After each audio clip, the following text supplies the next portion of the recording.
예수님은 내가 스스로 아버지의 근심을 들어드리고 아버지가 괴로워하시는 택한 백성들을 지옥까지 않게 하기 위하여 그들의 죄를 내가 대신 벌받아 그들의 죽음을 내가 대신 죽어주기로 해서 왔다.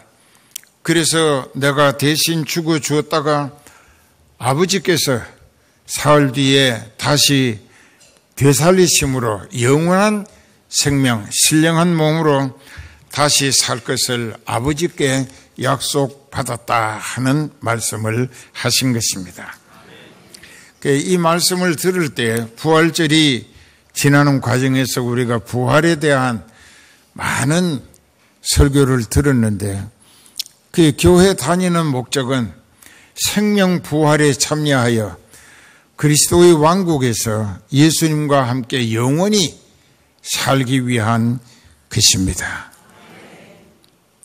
그 믿음을 믿자면은 이 죄악 세상에서 하나님이 택하신 백성들을 교회로 누구를 통해서든지 전도해서 불러들이시고 그리고 교회 와서 목자를 통하여 성령이 선포하게 하시는 대언의 말씀을 들을 때에 성령이 깨닫게 하시고 믿어지게 하시고 또 회개하게 하시고 그래서 거듭나게 하심으로 그가 철저히 회개해서 죄를 용서받고 그 다음에 성령을 받으면은 성령에 이끌려서 천국 가게 되는 줄 믿어야 합니다. 이 장 목사도 성령에 이끌려서 지금까지 58년째 쓰임받고 있습니다. 잘 생각해 보세요. 그래서 이 말씀을 듣는 유대인들이 분쟁이 생겼는데 그 중에 많은 사람들이 말하기를 저 사람이 귀신 들려서 미쳤는데 어찌하여 그 말을 듣느냐 하는 무리도 있고 또 다른 사람들은 말하기를 이 말은 귀신 들린 자의 말이 아니라 귀신이 어떻게 소경의 눈을 뜨게 할 수 있겠느냐. 이 옳은 이야기 아니에요. 여기에서 벌써 예수님의 말씀을 나는 선한 목자라 선한 목자는 양떼를 위해서 목숨을 버린다. 그리고 이제 이 울타리에 유대인들 외에 예루살렘 교회가 세워지고 그 외에 이방 여러 곳에도 택한 백성들로 구원 얻게 해야 되는데 그들도 교회를 통하여 목자의 영적 지도를 받으며 믿음이 성숙해서 예수 그리스도의 양떼로 천국 갈 믿음을 가꾸게 될 것이라 말씀하신 거예요. 그런데 얼마나 소망적인 말씀이에요. 그랬는데 그 말을 들은 유대인들 중에 두 패로 완전히 갈라져 가지고 한쪽에서는 뭐라고 하느냐 하면은 저 사람이 미쳤다고 귀신 들려 미친 사람의 말을 우리가 어떻게 들을 필요가 있겠느냐고 예수님을 폄하 깎아내리면서 불신하게 만드는 분위기를 힘쓰고 있는가 하면은 반대편의 다른 유대인들은 소경의 눈을 뜨게 한 사람이 어떻게 귀신에게 사로잡힌 사람이라 할 수 있느냐. 그 요한복음 9장에 보면은 나면서 소경된 사람이 예루살렘 요지에 앉아서 앞에다가 바가지를 놓고 장림된 신세를 빌미로 구걸하고 있었죠. 그 예수님이 그곳을 지나가시는데 제자들이 예수님께 질문을 드렸습니다. 저 사람이 장님으로 태어났는데 부모의 죄값입니까? 자신의 죄값의 결과입니까?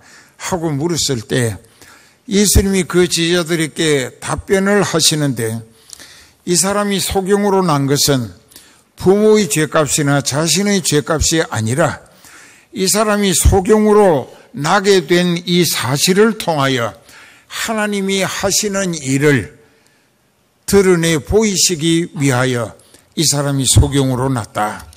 즉 하나님은 어떤 일을 하시는 분이신가를 이제 보여주시기 위한 견본 샘플로 이 사람을 소경으로 나게 하셨다. 그리고 예수님이 그 앞에 가셨어요. 그 땅바닥이 흙입니다. 거기에 앉아서 눈 감고 바가지 앞에 놓고 자기가 소경이고 먹고 살기 힘드니까 여기다가 동전이라도 좀 넣고 가라고 거지 노릇하고 있었어요. 그때 예수님이 땅에다가 침을 뱉어 진흙을 침으로 반죽을 해서 손가락으로 그 사람 눈에다가, 장님이 된 눈에다가 발라주시면서 실로암 못에 가서 씻으라. 그 실로암 못은 크기가 우리 이 예배당 한 3배 정도밖에 안 됩니다. 거기 5번 가봤어요. 여러분들도 저하고 가셨잖아요. 거기 가면 물이 별로 없어요. 근데 거기에 오동나무도 있고 수양부들도 있고 나무들이 그 못 안에 많이 서 있어요. 그런데 거기 못 이름이 실로암입니다. 실로암이라고 하는 히브리 말을 우리말로 직역하면 보내심을 받았다. 보내심을 받았다. 그 보내심을 받았다고 하는 게 무슨 뜻이냐?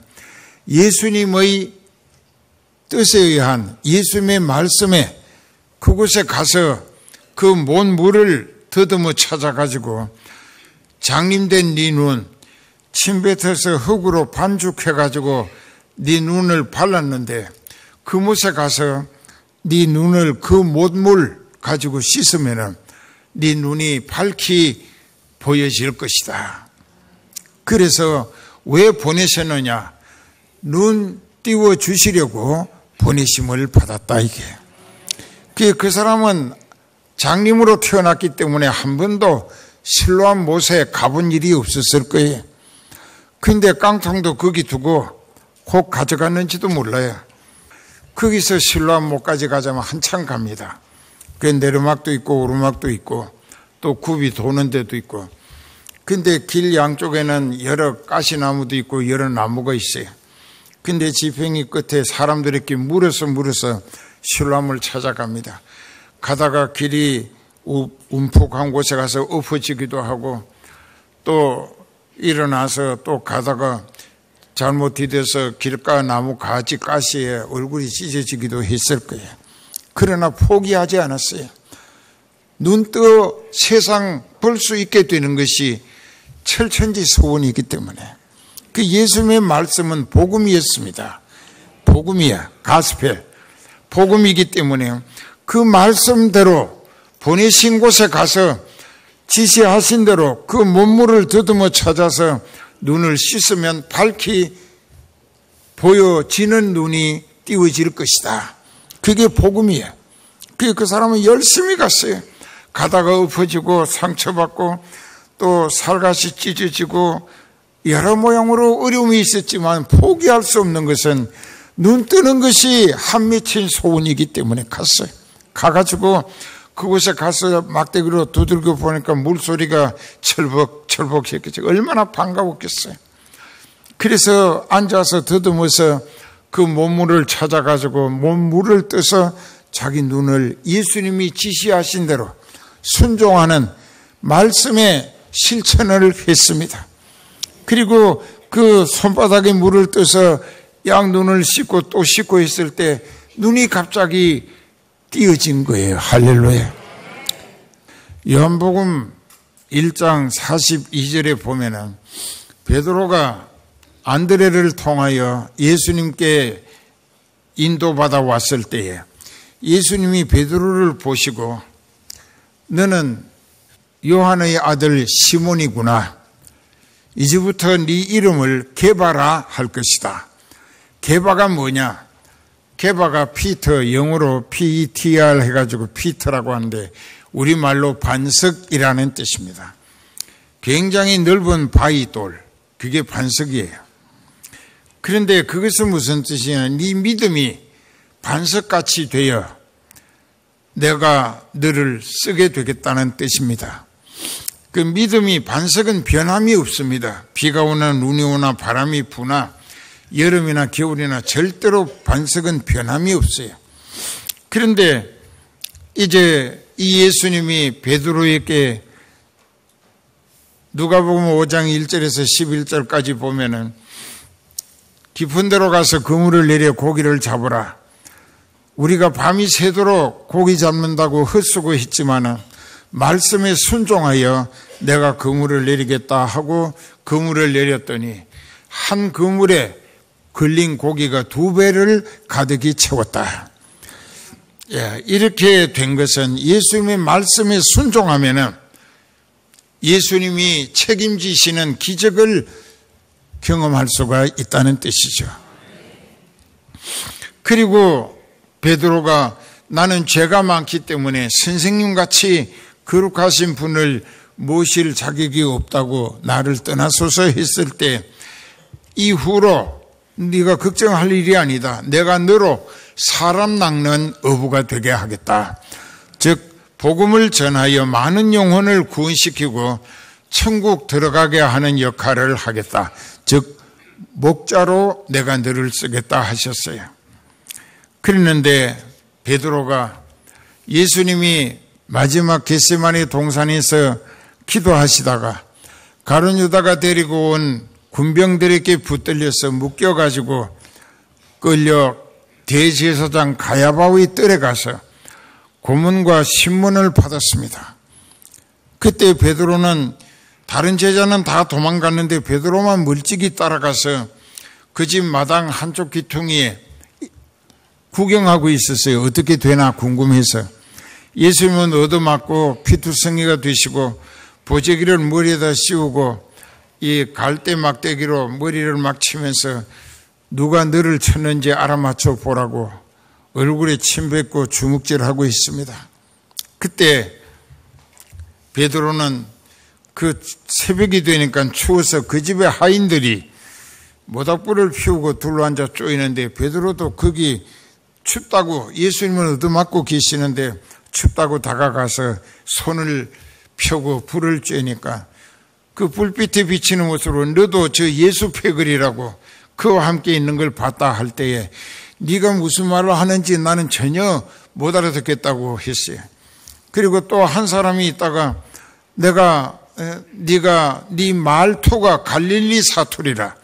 그러니까 너도 예수 패거리인 것이 틀림없다고 했을 때 네가 정신없는 말을 하거니와 나는 예수가 누군지 절대로 알지 못한다고 했습니다.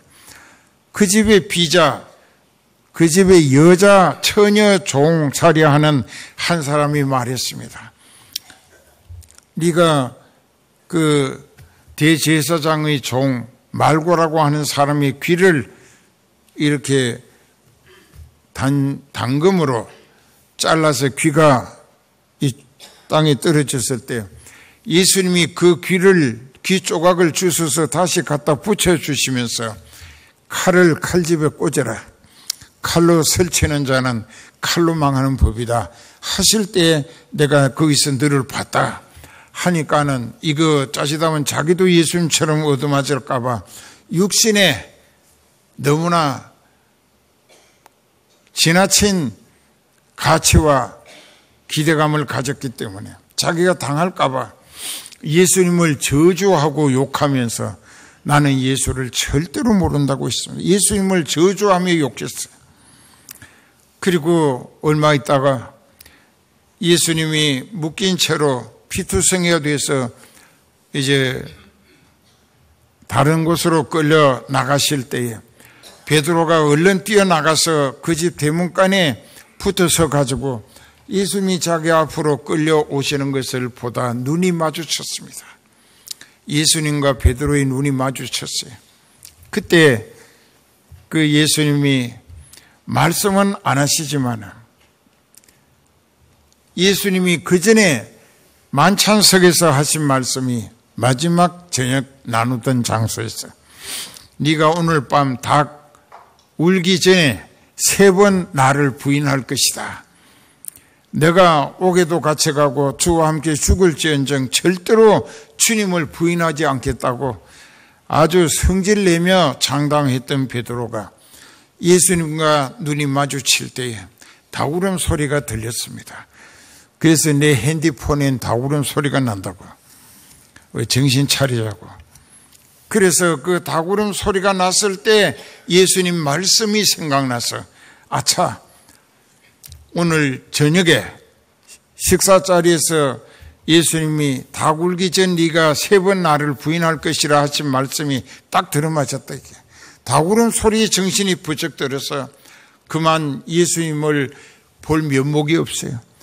그 이제 전라도 말로 이 머리를 그 문 설주 대문 기둥에다가 대고 막 찧어가면서 회개를 했습니다.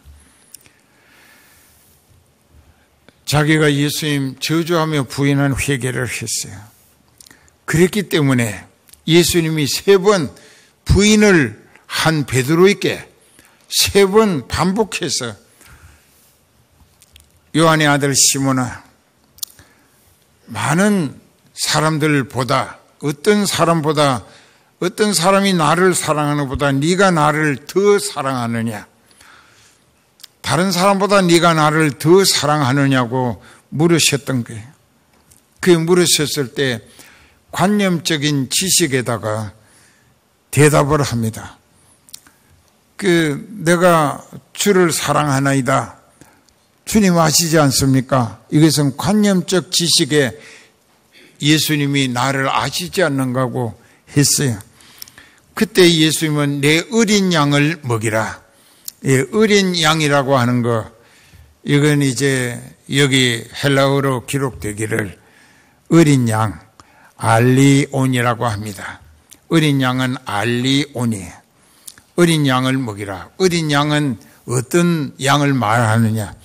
이제 믿은 지 얼마 안 돼서 아직 예수님을 확실히도 모르고 그저 믿어야 좋겠다 하는 생각으로 교회 열심히 다니는 사람, 그런 사람을 어린 양이라 알리온이라고 합니다.